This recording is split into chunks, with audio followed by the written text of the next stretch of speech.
My name is Aicha and I grew up in Niger. In Niger, usually the tradition that how things work there, young girls at age of probably 9 earlier, um, given to marriage. And in my case, I was barely 15-ish. I was like, I love school. School was my safe place, but I wasn't allowed to stay at school.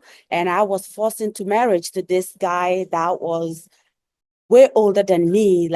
He's almost the age of my dad.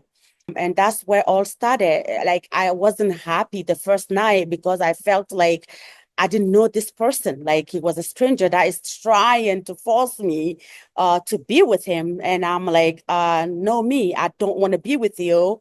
But thank God to his first wife.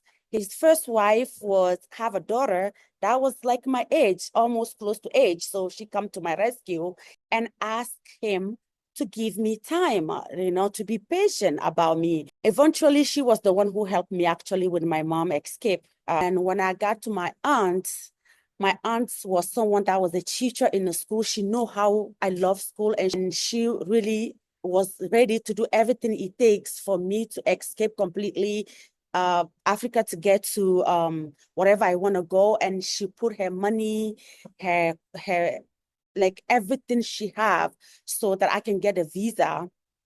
And the process wasn't easy.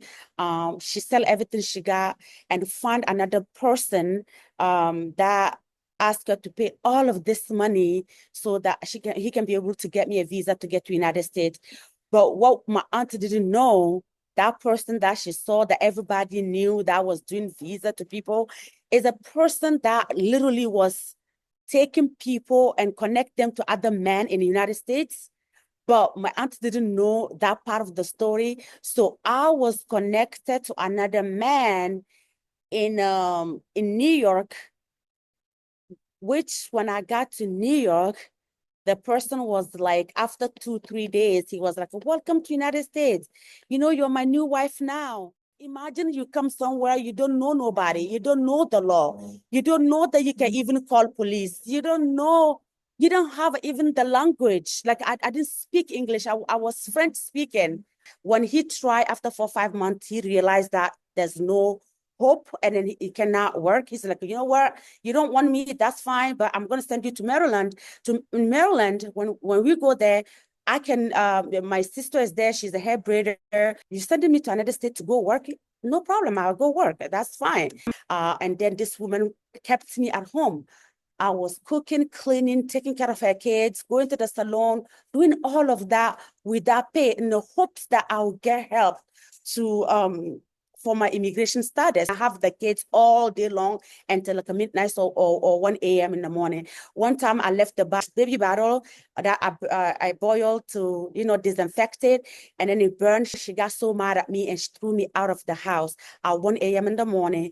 And I ended up being thrown up. I went to this shelter in Maryland called